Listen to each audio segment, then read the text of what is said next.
Hello, everybody, and happy September 30th to you. This is a post-presidential debate number 1 review and a highlight of some of the presidential and vice presidential debates yet to come. There was a fierce rivalry and a lot of interruption last night in the presidential debate, the first of its series, and it was no doubt entertaining as it had promised to be. One of the biggest takeaways from the debate was the inability to hear what the other individual was saying. President Trump was attacked multiple times by Chris Wallace, being told to be quiet and stop interrupting. Attack may be a harsh word, but it was more chaotic than some of the most chaotic debates I've ever seen.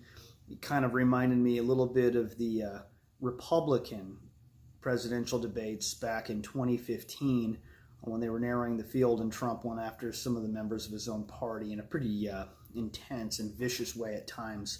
So I'm going to kind of recap what happened last night and then give a synopsis of what's to come in the next few weeks. And this is a really interesting season, so everybody needs to stay tuned.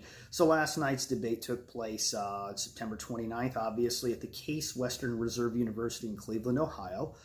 Fox News Sunday anchor Chris Wallace did the moderation, and the format was based on 6 segments, approximately 15 minutes each, with the topics that were chosen by Chris Wallace. And I'm going to kind of recap what we heard. And for those of you who watched, you knew exactly how this went down. And the Trump and Biden records were the first thing to be mentioned, although they kind of intermeshed a lot of topics, not always staying on point.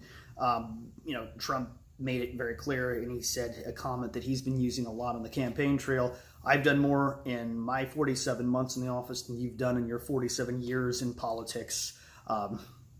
Biden went on to make his case, primarily calling out Trump's faults, not necessarily going into anything that he's done in the past and how it would bridge into his current and future policies, kind of riding off the record of Obama, unfortunately. As vice president, that was kind of his legacy. So they went into the obvious issue of the Supreme Court, which has been in the news in the last week. They talked about Trump's current nomination of Amy Coney Barrett to the Supreme Court following the passing of Ruth Bader Ginsburg. They did allude, at least Trump did at one point, to the nomination that Obama and Biden had made to Merrick Garland at the end of Obama's last term, and how they were 10 months away from the elections and it was deemed unnecessary to pick a Supreme Court justice, so it was delayed essentially within Congress.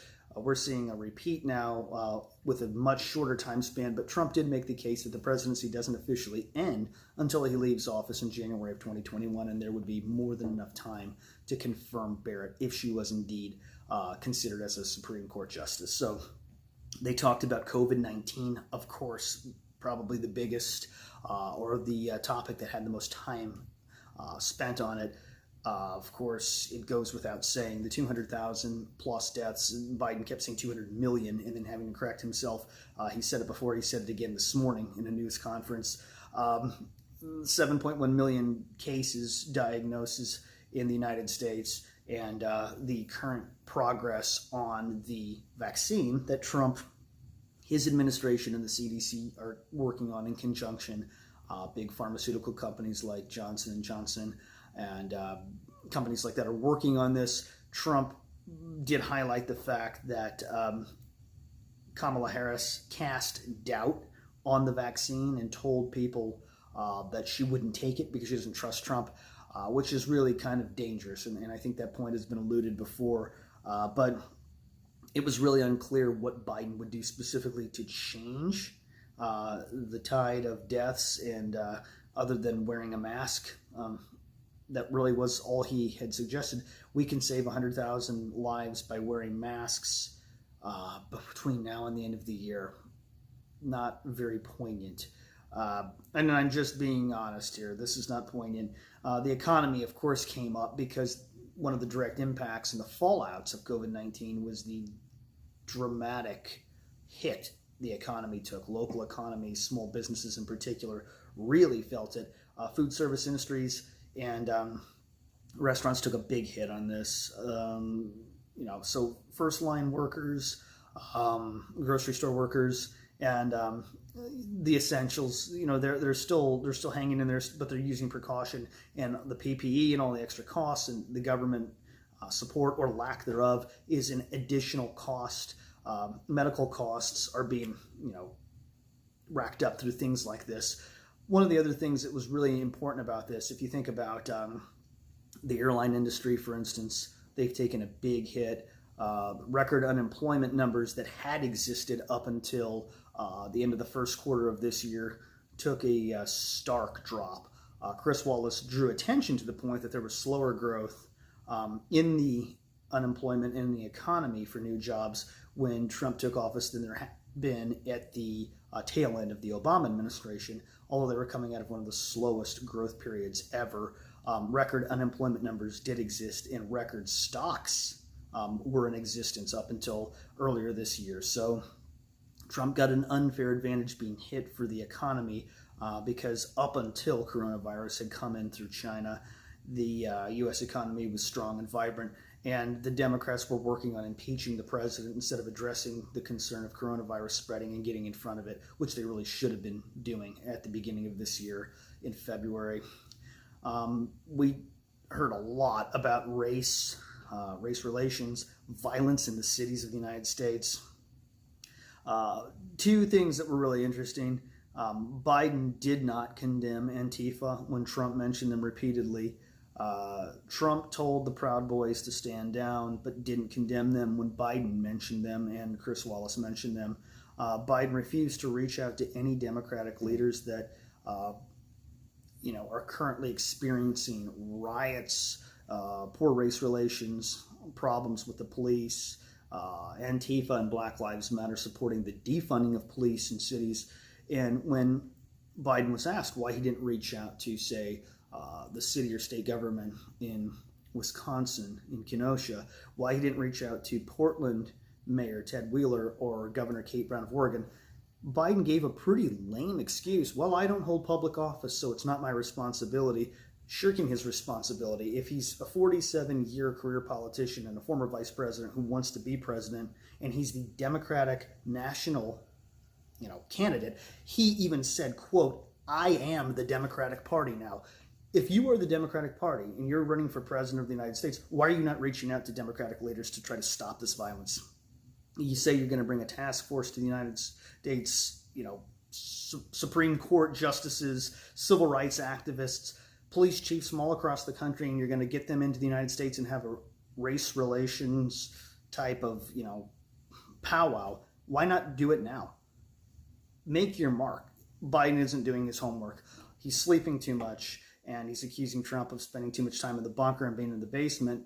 I don't really see anything different from him. The sparring went back and forth. It was kind of ugly, and it was very distracting. It was hard to listen to the topics. It was hard to really understand what each candidate was trying to say. It's been said that Trump was unnecessarily vicious in attacking Biden's family. It's been said that Biden was stumbling or beginning to stumble, but his stumbles may have been saved by Trump consistently interrupting him and not allowing him to make the case that could have potentially contradicted what he had just said in previous debates or previous conversations.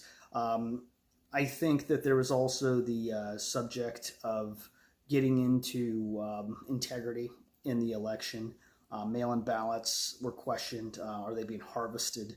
There's been question about that in Minnesota. There's been question about people in the Democratic Party, especially Michael Bloomberg, celebrities like John Legend, paying off the debts of criminals in the state of Florida who are then given the right, once they're debt-free and been released back to society, to cast votes. Well, if you have a Democratic official coming in and saying, hey, let me take care of your debt so you can go vote, who are you going to vote for? You're going to vote for the Democrat. Are they being discarded in rivers and trash cans like Trump stated? Trump stated that he saw his own ballots from military personnel thrown into waste paper baskets, as he put it, dumped into creeks and rivers by postal workers. Biden implored people to go out and vote and anticipated the results to be taking a considerable amount of time due to the multiple voting methods, whether they're at the poll or mail-in ballots. They could take until November 10th if they're postmarked on Election Day of November 3rd. So that created a lot of tension. Trump went after Biden for his son Hunter's cocaine use and dishonorable discharge from the military, accepting a bribe of $3.5 million from the wife of the Moscow mayor, which Biden said is false. I'm not sure whether that's true or not, but this is something I've heard in the news, and it hasn't been disproven as far as I'm aware of. Hunter Biden being on the board at Burisma in Ukraine, Trump called out the fact that Biden had, in fact, and it's a well-documented video, you can see it online, you can see it on YouTube, Biden had called a Ukrainian diplomat a, quote, stupid bastard, for not, complying, if he didn't comply with what Biden was suggesting on behalf of the United States interest. And so, and then of course there was the dealings with the Chinese and additional monies taken in from Hunter Biden and who knows what. Biden had gone to China on a diplomatic trip as vice president, brought his son, who came back with a big banking deal from China, and a lot of money in the family's pockets. So it's corrupt, and it was something that Biden tried very, very carefully to avoid talking about. He was triggered. Trump was triggered, but Trump doesn't lash out as easily when he's triggered. He gets personal, he gets dirty, he doesn't look like he's upset. And so with all of that, the debates ended in a very hostile kind of a thumbs up. Trump gave Biden the thumbs up. Biden kind of rolled his eyes, gave him the thumbs up, and then they just both took the hands of their wives and walked off stage. Jill Biden wearing one of the biggest masks ever seen, as Trump said about Biden. He wore the biggest mask I've ever seen, standing 200 feet away from people in one of his debates. And then to the point that Biden had made, there have not been many diagnoses of sick individuals or people coming down with coronavirus after leaving a Trump rally. So we have to really be cautious about how much fear we instill in people and take more note of science. Talking about science, we heard about climate change that came up in the debate, but it wasn't something that was touched on for very long.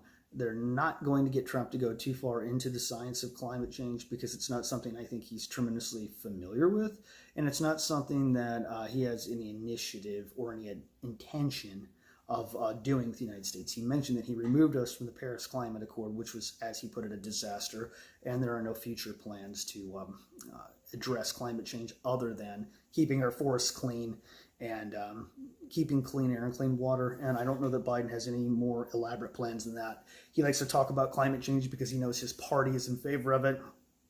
Trump got him to admit that he was not in favor of the Green New Deal, which is going to be news to a lot of his supporters.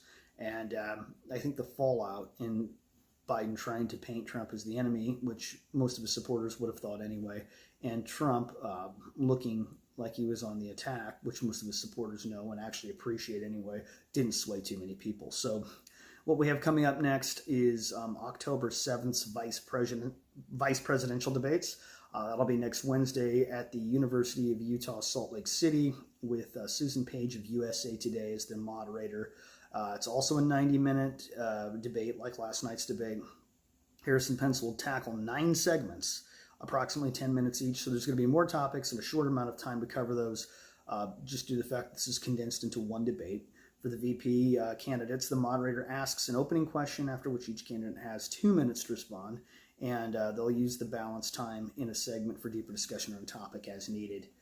That will be followed by a second presidential debate, which I'm sure will really be quite interesting. October 15th at Adrian Arsht Center for the Performing Arts in Miami, Florida, with Steve Scully of C-SPAN as the moderator. I anticipate this being a much more interesting, unbiased, and intense debate because it's a town hall. And they're going to have people in a meeting format asking questions from citizens around South Florida and the area.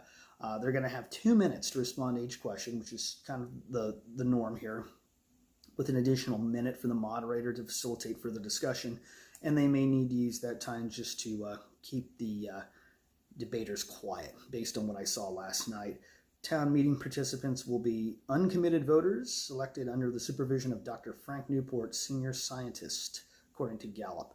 And then the third and final presidential debate takes place October 22nd, which is less than 2 weeks before Election Day on November 3rd. It's going to be at Belmont University in Nashville with Kristen Welker from NBC, the debate series' only woman journalist, White House correspondent for NBC News, as well as the co-anchor of Weekend Today. The format will be identical to last night's debate. It'll be just like the first debate as far as setup, orientation, and content will be asked is actually not known at this point. The moderators will have the ability both to extend the segments and to ensure the candidates have equal speaking time, while the focus will be on the answers and the moderation, regulating the conversation, and just looking for substantive exchanges to occur between both candidates. So that's something to look forward to. There will be a highlight reel on the news, and I will be following up with a detailed synopsis of each debate as they come. Stay tuned for more. It's an intense season, and make sure you get your vote out.